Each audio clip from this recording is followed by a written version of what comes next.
bright and sustainable future. Now, energy is the backbone of technological growth, as all of you know, and as budding engineers from electrical, mechanical. Now, we are extremely honored today to have with us Mr. Tarak Majhi, Senior Manager TDPS, who brings with him vast industrial experience and practical. এখন হয়তো পড়নি যে কোনো পাওয়ার generation যখন পাওয়ার produce করে তাকে mandatorily গ্রিডে ফেলতে হবে। আমি বাড়িতে একটা সোলার সেল লাগালাম, সেই পাওয়ারটা শুধু বাড়িতে ইউজ করলাম, এটা কি হলো? এটা আমি বাইরে কাউকে দিচ্ছি না, কারো থেকে পাওয়ার নিচ্ছিও না, তাই জন্য এটা গ্রিডের দরকার নেই। কিন্তু যখনই তুমি ইকোনমিক্যালি কমার্শিয়ালি কোথাও পাওয়ার প্রডিউস করে তুমি সেল করবে পাওয়ারটা, তখনই তোমাকে গ্রিডে ফেলতে হবে। গ্রিড কি জিনিস? Total computer engineer, IT engineer সব থাকবে ওখানে, প্লাস মেইনটেনেন্সের জন্য এতগুলো লোক লাগবে। তাহলে সোলার পাওয়ার কিন্তু জেনারেট করাটা এই মুহূর্তে খুব একটা সহজ কাজ নয়। অনেক কষ্ট করেও 10 মেগাওয়াট 15 মেগাওয়াট পাওয়ার জেনারেট করা যায়, যেখানে একটা ইউনিট থার্মাল পাওয়ার ইউনিট 2.5 বছর কমিশনিং করতে লাগে, তৈরি করতে লাগে 2.5 বছর 3 বছর। একটা ইউনিট থেকে 800 মেগাওয়াট 800 মেগাওয়াট ক্যাপাসিটি ইন্ডিয়াতে কিন্তু পাওয়ার প্ল্যান্ট অনেক আছে। অন্ধ্রপ্রদেশে আছে, অনেক জায়গায় আছে, মহারাষ্ট্রে আছে 800 মেগাওয়াট, যেখানে একটা গোটা পন্ড রিজার্ভার পন্ডে প্রচুর সোলার সেল লাগিয়েও কিন্তু 5 মেগাওয়াট অনলি 5 মেগাওয়াট জেনারেট করা যায়। সেখানে একটা ইউনিট তৈরি করলেই 800 মেগাওয়াট জেনারেট করা যায়। তাহলে কাজটা কঠিন, কিন্তু ওই কাজটাই করতে হবে ভবিষ্যতে, কারণ থার্মাল পাওয়ার প্ল্যান্ট আর থাকবে না কয়েক বছর পর।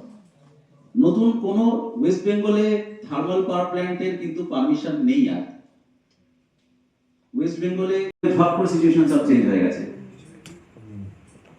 আর তোমাদেরকে কিন্তু একটা রেসপন্সিবিলিটি দিতে হবে, সেটা হচ্ছে তোমাদের কিছু সার্ভে করতে হবে লোকাল এরিয়াতে, যে কিছু ক্যাম্পেইনিং স্যাররা তোমাদের, ম্যাডামরা স্যাররা তোমাদের হেল্প করবেন হয়তো, হ্যাঁ ওনাদের হেল্প নেবে যে কিভাবে সার্ভেটা করব আমরা, লোকাল এরিয়াতে কিরকম পাওয়ার কনজাম্পশন হয় তাদেরকে একটু বোঝানো, যে আমি প্রসেসগুলো পরে পরে বলবো, তোমরা বাড়িতে যেগুলো ইউজ করতে পারো সেইগুলো তোমাদের বোঝাতে হবে যে এইভাবে করলে পাওয়ার কিছুটা সেভ হবে। আমরা থার্মাল পাওয়ার কিছুটা সেভ করতে পারি, নতুন তো তৈরি করতে পারবো না, যা তৈরি হচ্ছে কয়লা আমরা খেতে থাকছি, কিন্তু একটু সেভ করার জন্য, আমাদের কনজার্ভ করার জন্য কিছু অ্যাওয়ারনেস আমাদের জেনারেট করতে হবে, বিল করতে হবে।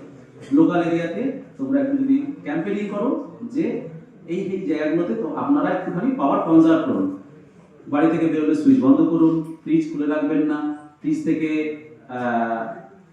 যে কোনো খাবার বার করার পর কিছুক্ষণ রাখার পর গরম করুন, না হলে বেশি গ্যাস পুড়বে। এইসব কিছু পরে বলে দিচ্ছি তোমাদের, তোমরাও কিছু কিছু জানো। যেমন এখানে কয়েকটা জিনিস বলা আছে, এগুলো হচ্ছে ইঞ্জিনিয়ারিং কিছু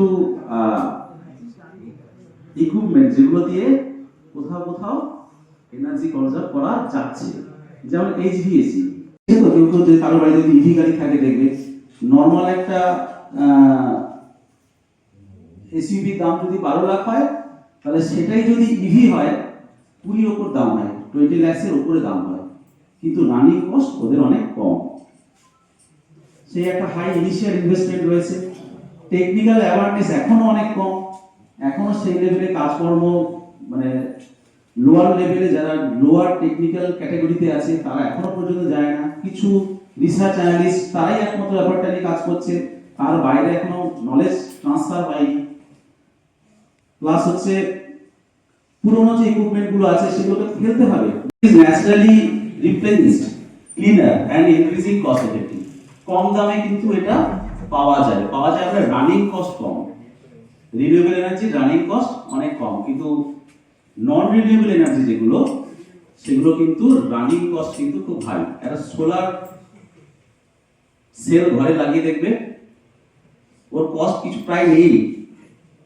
তুমি ইভি কিনবে, ইভি গাড়ি দেখবে, ও গাড়ির দাম প্রচন্ড বেশি, কিনতে গাড়ির প্রচুর দাম, কিন্তু গাড়ি যখন চালাবে পেট্রোল খরচ নেই, ব্যাটারি চার্জ দিতে কিন্তু অনেক খরচ কম।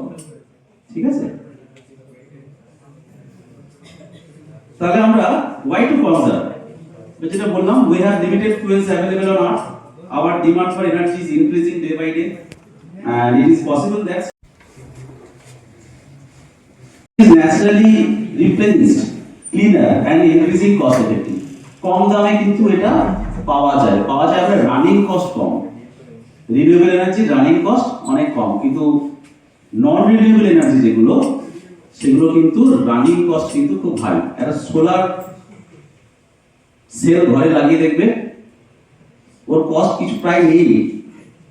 তুমি ইভি কিনবে, ইভি গাড়ি দেখবে, ও গাড়ির দাম প্রচন্ড বেশি, কিনতে গাড়ির প্রচুর দাম, কিন্তু গাড়ি যখন চালাবে পেট্রোল খরচ নেই, ব্যাটারি চার্জ দিতে কিন্তু অনেক খরচ কম। ঠিক আছে, তাহলে আমরা why to conserve, যেটা বললাম, we have limited fuels available on earth, our demand for energy is increasing day by day, and it is possible that it is naturally replenished, cleaner and increasing cost effective. কম দামে কিন্তু এটা পাওয়া যায় আপনার running cost কম। Renewable energy running cost অনেক কম, কিন্তু নন রিনিউয়েবল এনার্জি যেগুলো সেগুলো কিন্তু রানিং কস্ট কিন্তু খুব হাই। একটা সোলার সেল ঘরে লাগিয়ে দেখবে, ওর কস্ট কিছু প্রায় নেই।